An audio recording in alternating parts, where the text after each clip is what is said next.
everybody, it's Angela here to say welcome to day 2 of VBS, or Vacation Bible Science. Now, this is your first at-home day, so I just wanted to go through the 4 things you should do. First, watch the video. I mean, you're already doing that, so good job. Second, read through the Bible story together as a family and talk about it with the questions provided. 3, get out your supplies and try the science experiment for yourselves. Then 4, let us know how it's going. How are you gonna do that? Well, take some pictures of yourselves doing the experiment or make a video of yourselves saying our verse of the week, Job 5 verses 9. Then have someone post it online with the hashtag VBScience. Everyone who posts a picture or a video is gonna have their name written down to put in Yoda's head. Then on Friday, we're gonna draw a name and that person is gonna win a special prize. And there you have it. Make sure you listen through all the way to the end for a special message from Pastor Tim. And let's get going.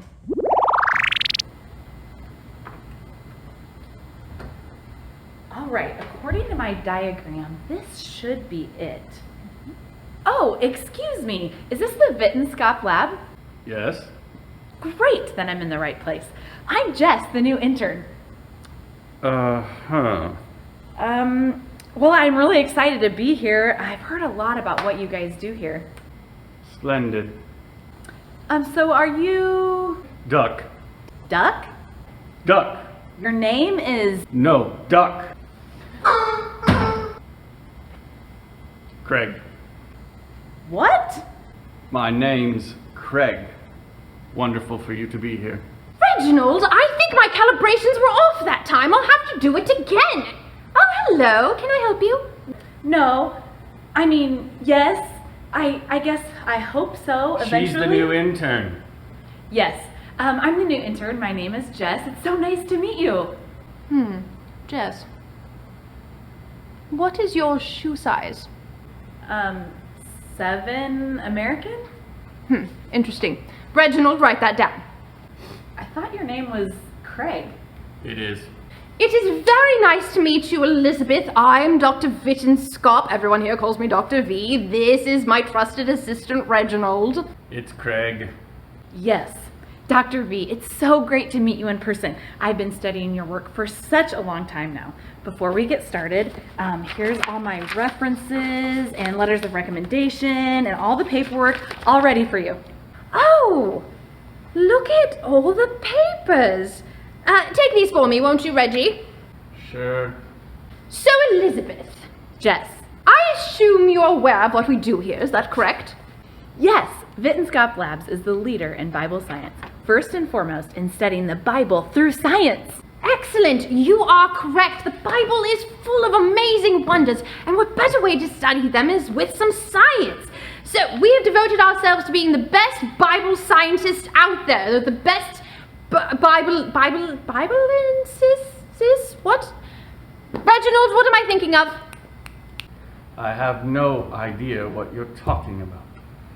Oh, it will come to me. So, Elizabeth, are you ready to learn how we do our work at Wittenskop Labs? Yes, I have my notebooks, my safety goggles, and lots of pens. Let's get started. First, we think of a question, something not too complicated that we could look at. And today's question is impossible. So what's so impossible about it? No, that's the question. Impossible. Yes, the question is impossible. So, let's answer it. How do you answer impossible? I have no idea. What do you think, Reginald? I think my name is Craig. I'll be honest, I don't know what to do when something is impossible. It's almost like it's what's the word? Impossible? Yes, exactly. So let's see if we can answer impossible through the Bible. Come with me. The next step is we look at our question through the Bible. So, Reginald, Bible. Great. Do you want me to read the story for you? Why would we read the story when we have a very own Bible expert? Bible expert? He lives in the closet. Did you guys meet me? Hello, Algernon. This is our new friend, Elizabeth. Actually, I'm Jess. Nice to meet you. I'm Lewis. Algernon, could you possibly tell us a story from the Bible that tells us what Jesus does with the impossible? Yes, I'm ready to go. I have a lecture all set up with like the meaning behind the Hebrew and the ancient Greek, and we're good to go. Actually, we probably need to just keep this moving.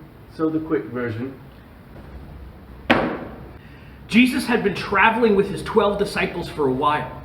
He was teaching and healing and performing miracles, and people were amazed at what they saw. One night, his disciples were getting into a boat to cross to the other side of a lake. Jesus decided he wanted some time alone to pray, so he sent them ahead. As the disciples reached the middle of the lake, a really strong wind began to blow. Huge waves crashed into the boat. The disciples were terrified.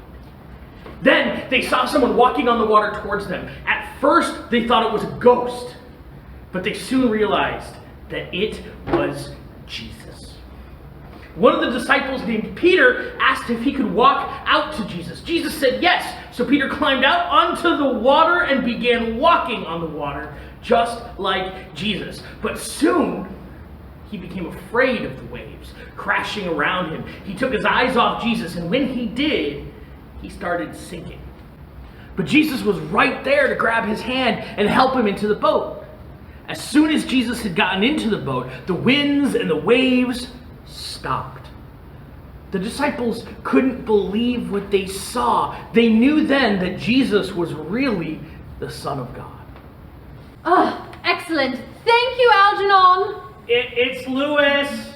What a great story. And I want you to know, I took very extensive notes. Oh, good for you. She's not really a note taker. Now, Elizabeth, now that we've heard that story, what do you think we can learn about Jesus and the impossible? Well, Jesus was walking on water, and then when he got in the boat, the wind and the waves stopped, which that normally seems impossible. But Jesus was able to do it. So, Jesus must be able to make the impossible possible. Excellent. Reginald, write that down. Got it? Now that we know that Jesus is able to make the impossible possible, what better way to remember it than to do a science experiment? Off to the science counter! For this experiment, you're going to need 1 ruler, 2 magnets, 4 cans of soda, 5 hex nuts, and a drinking glass. First, take your 2 magnets and put them on either side of your ruler so they stick together, just like that. Next, take your 4 soda cans and stack them on top of each other, 2 at a time, just like this. This isn't the balancing act, don't get ahead of us. Now, put your ruler across the top of the soda cans like so. Now's the time to get out your hex nuts.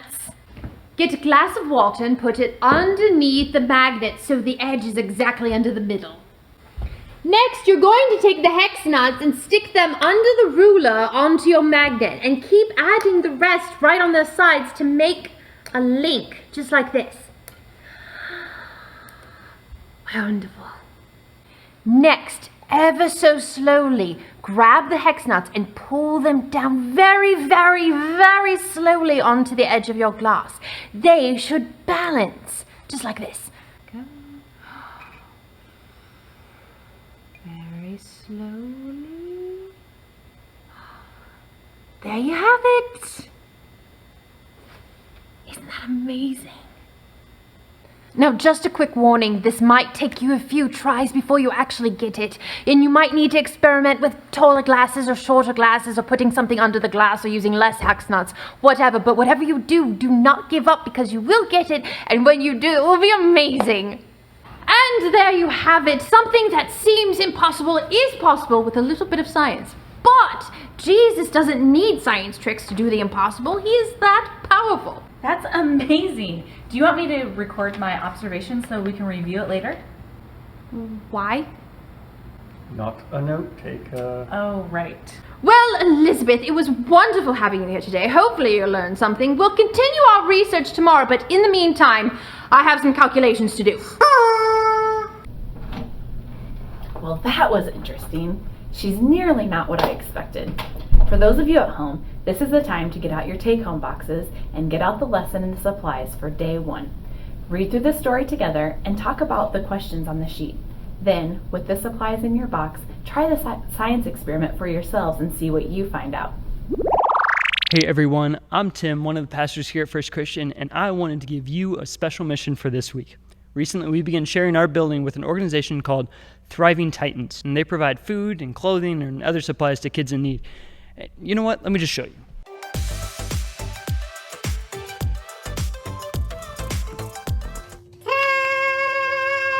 So, here's what I'm thinking. Throughout this next week, we collect things like mac and cheese or boxes of cereal or maybe even cans of soup to bring in on Friday night.